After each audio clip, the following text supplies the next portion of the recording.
Alors il est vrai que les étudiants qui arrivent lors du premier TP de massage par exemple, ou même le premier TP où ils sont dans l'obligation de toucher le corps de l'autre, c'est parfois un petit peu difficile effectivement de se mettre soi-même en petite tenue puisqu'ils travaillent en binôme sur un corps sain bien évidemment puisque nous n'avons pas de patients. Et ces étudiants s'exercent l'un sur l'autre. Et pour l'avoir vécu moi-même en tant que kinésithérapeute sur un premier TP, c'est quelque chose de très perturbant, très difficile. Mais je pense que la pudeur, elle est nécessaire. Il faut la garder, cette pudeur-là.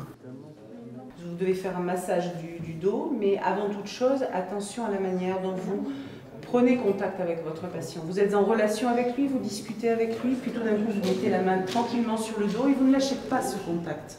Vous ne lâcherez jamais, lors du temps de massage, le contact. C'est que cette première lecture du corps, elle se fait lorsque le patient vous rencontre pour la première fois. Lorsque le patient va, par exemple, se déshabiller, la manière dont il se déshabille, la manière dont il évolue dans l'espace, vous donne des renseignements sur les déficiences qu'il peut avoir, sur le plan mécanique, biomécanique, mais aussi vous entrez en relation avec lui. Et effectivement, vous allez peut-être vous dire aussi que cette pudeur-là, elle peut exister par rapport à son corps et à la manière dont il va percevoir le fait de se déshabiller ou de livrer son corps à une main thérapeutique, quelle qu'elle soit. À l'Institut, pour la plupart, ils n'ont jamais massé de personnes et ils ont une main en plomb, on va dire, et on va leur faire petit à petit enlever des kilos de plomb dans les mains pour qu'ils aient une main légère, qui puisse se poser sur de la peau et pour pouvoir apprécier la qualité de la peau et en descendant après le tissu sous-cutané, le muscle et l'os. On rentre en contact avec la peau, tissu sous-cutané, et là ce qui va être très difficile, c'est qu'on va être en contact avec les grands droits de l'abdomen. Alors arriver à reconnaître la bosse des muscles et l'arrondi du lobe gauche du foie, c'est pas évident. Donc, il va falloir que vous soyez très concentré, très détendu, avec des mains douces, mais qui rentrent vraiment en contact avec le sujet. Salut Alex. Salut. Je voulais savoir, pourquoi tu as choisi kiné, toi? Alors en fait, pour différentes raisons. La première, c'est parce que j'ai une grand-mère qui est handicapée. Et puis j'ai choisi la Croix-Rouge parce qu'il y a des valeurs qui sont importantes. Comme là, on a une ouverture globale sur de la relaxation, de la sophrologie, de la perception corporelle, sur les méthodes Kabat, Mézières, qui nous permettent d'avoir une vision globale du métier. On peut travailler en respiratoire, en gériatrie, en pédiatrie, en neurologie. Et je pense que c'est un atout majeur pour nous, parce que ça nous permet justement de pouvoir tout simplement avoir l'éventail de nos possibilités. On a peut-être cours de TP? Oui. Je vais vous donner un poids. Ceux qui ont le poids, le mettre sur la tête. L'idée de l'exercice, c'est une fois que vous avez mis le poids, vous observez comment le fait d'ajouter un poids sur la tête modifie la posture. Mais je perçois ce qui se passe à l'intérieur de mon corps, de mon ventre, de ma respiration. Ils découvrent bien souvent, pour la plupart, leur corps. Ils le découvrent sous un aspect, je dirais, extérieur, en apprenant l'anatomie, la physiologie. L'important pour moi, c'est qu'il faut aussi qu'ils le découvrent de l'intérieur, ce corps. Et ensuite, il marche. Je mets un poids, je marche. On va observer une personne dans sa posture, dans sa démarche, ce qui va permettre à un moment donné de dire, au lieu de dire ah, mais vous devriez vous tenir de cette manière, c'est observer la posture dans laquelle vous êtes, comment vous vous sentez. Et une fois qu'on enlevait le poids, on se sentait nettement plus léger. Et ça me permettait de me grandir un peu plus. J'avais vraiment envie de m'étirer partout, les jambes, même quand j'étais assis, alors que les jambes ne travaillent pas trop. Et c'est d'aider la personne à s'auto-corriger, à s'auto-percevoir, de manière à modifier elle-même, par elle-même, sa posture, si elle en ressent le désir. Et moi, je suis là pour vous accompagner. Au fait, vous faites quoi comme stage, vous? On est aux Fontaines de Montjou tous les deux. Moi, je suis dans un service où je rééduque des patients qui ont subi des prothèses de genoux et de hanches particulièrement. Et moi, je suis en EHPAD, donc la maison de retraite. Ça se passe bien? Ça va, c'est cool. Voilà. Après, on va faire des mouvements vers l'avant. comme ça. Voilà. Ensuite, sur une prothèse de hanche, comme a le monsieur, c'est important de faire attention en fait, dans ce qu'on appelle la flexion de hanche, à pas dépasser 90 degrés. C'est un mouvement qui peut entraîner une luxation de hanche. Donc il faut faire très attention à ça, ne pas dépasser ces 90 degrés. Ça va? On va aller faire une pause. On va s'asseoir. Oui.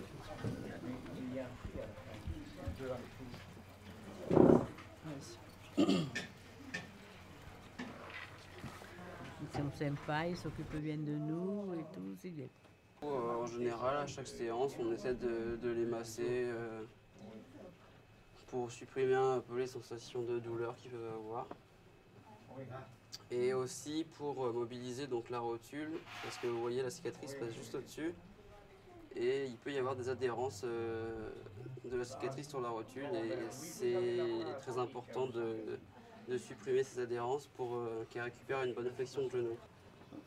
Stan, il a l'avantage de la piscine, lui. Ouais. Voilà. Encore. Voilà. Restez comme ça 6 secondes, puis après repartez. 2, 3, 4, 5 et 6. Et puis repartez en arrière. Voilà. Donc vous savez pourquoi c'est, hein, cet exercice? Monsieur? Vous savez à quoi il sert cet exercice? Si. Oui. C'est juste pour travailler un peu votre flexion de hanche. Non, mais je suis pas mécontent, mais il n'y a pas peur. Pas mécontent. Ouais. Encore heureux. Moi, je vais y arriver, moi.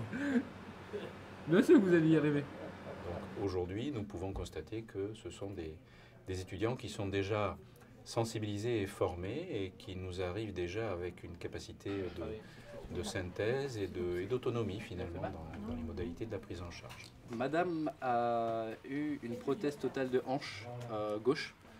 Donc du coup cet exercice va permettre de travailler le quadriceps. Donc ça consiste tout simplement à écraser le coussin au niveau du crocopité, à ramener les orteils et à essayer de pousser le talon vers le mur. Ce qui permet en fait d'utiliser tout le potentiel du quadriceps. C'est un travail d'irradiation. Avec de la masse parce que madame est très forte.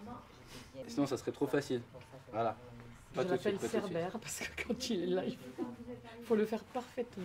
Moi qui suis déjà un vieux professionnel de la kinésithérapie, je les trouve effectivement très ouverts et intéressés par l'humain. Ce sont des personnes qui ont beaucoup vécu, qui ont vu beaucoup de choses et quand un petit gamin se pointe, tu lui dis bon bah il faut faire ça, ça va vous faire mal mais il faut le faire, bah il va vous envoyer balader quoi.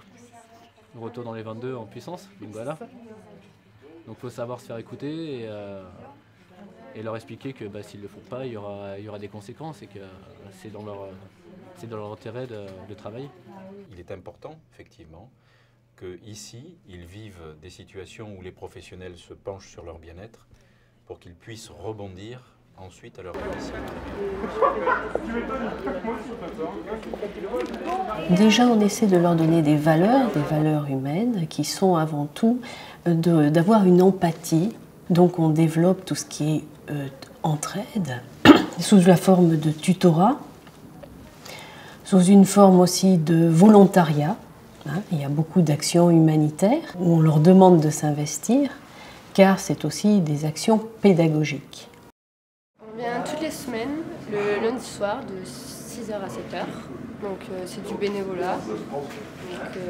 C'est l'école qui nous propose ça, qui a fait un partenariat avec l'UBB. Donc tout le monde peut se proposer, on est par deux, Sacha et et voilà, après c'est un apport pour notre futur métier, parce que nous pouvons très bien être des kinés sportifs plus tard. Donc c'est un vrai apport et je trouve que c'est un vrai privilège que nous offre l'école de pouvoir faire ça. C'est un moment qu'on a la chance de connaître, donc autant en profiter. Ouais, c'est exclusivement après les matchs, ouais, ça permet d'éliminer un petit peu les toxines qu'on a, surtout dans les mollets, pour moi personnellement. On va plus rentrer chez un sportif de haut niveau que chez une femme âgée de 80 ans. Après, c'est à lui de demander, savoir si c'est bien ou pas. Enfin, moi qui ai eu des hommes et des femmes, il n'y a aucune différence apparente, puisque elle aussi, elle arrive à me faire mal, donc c'est que c'est efficace, donc que ce soit une fille ou un garçon, c'est la même efficacité. Après, on leur demande aussi des actions de tutorat. Les deuxième année, tutor les premières années. Donc on veut développer tout ce qui va être réseau, tout ce qui va être communication interprofessionnelle dans la profession, mais aussi avec les autres professions, les étudiantes infirmières, les étudiantes secrétaires. Donc il y a tout un concept déjà de posture professionnelle que devra avoir tout bon kinésithérapeute. Et pour vous, ça signifie quoi la solidarité ? La solidarité, c'est l'entraide, c'est être au service de quelqu'un gratuitement, bénévolement, donner de son temps de quelqu'un pour pouvoir lui permettre d'améliorer ses conditions de vie, de vivre mieux, d'être plus en adéquation aussi peut-être avec la société. Et les élèves participent bien ? Oui, les élèves participent bien au vu aussi de leur emploi du temps et de leur partiel. Par exemple, pour la banque alimentaire, il y a eu quand même 60 bénévoles. Donc voilà, sur un institut, quand même, c'est pas mal. On a réussi à avoir comme bénévoles des kinés, des infirmiers, des secrétaires médico-sociaux, des prépas. Donc là, c'est vraiment des actions qui réunissent l'ensemble des étudiants de l'institut.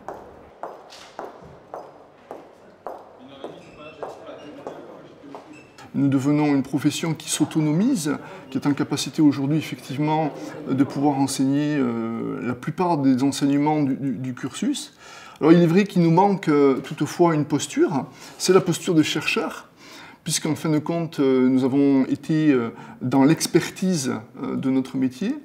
Et il nous manquait un aspect qui est important, c'est celui de valider scientifiquement nos techniques. D'où l'importance aujourd'hui, notamment dans le nouveau référentiel qui va être apporté aux méthodologies de recherche pour initier nos étudiants à la pensée et à la posture de chercheur. D'emblée, moi, mon projet par rapport à la création de kiné, c'était effectivement de montrer un institut qui allait être ouvert sur l'extérieur parce que à terme, à court terme, effectivement, la formation kiné allait rentrer dans le cursus Erasmus, universitaire, etc. Mais parce que aussi, surtout, c'était un institut Croix-Rouge.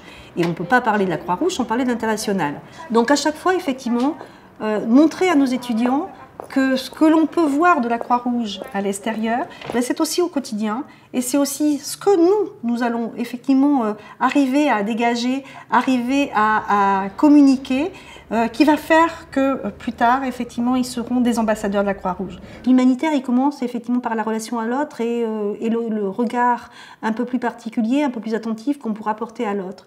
Nous avons aussi maintenant créé aussi des relations formalisées avec les associations étudiantes et nous les aidons à exister parce que c'est très important aussi qu'il y ait une vie étudiante sur les Terre-Neuve, sur le campus de Terre-Neuve et nous leur demandons en contrepartie effectivement chaque fois qu'ils ont des actions à l'extérieur de porter, de faire attention à ces valeurs Croix-Rouge et à ce logo qui est très important, qui est véhiculé internationalement et qui représente quelque chose pour toutes les personnes qui nous connaissent. Qu'est-ce qui se passe ici ? Ici, donc, on est l'association Baraque, on propose des massages pour le neurodon. Donc nous, notre but au sein de la Baraque, c'est de dynamiser la vie étudiante des adhérents. Donc c'est une association toute jeune, elle a fêté ses 1 an début janvier et on compte 72 adhérents pour unifier l'école, enfin les étudiants et sentir cet esprit de famille qui est bien ancré au sein de la Baraque.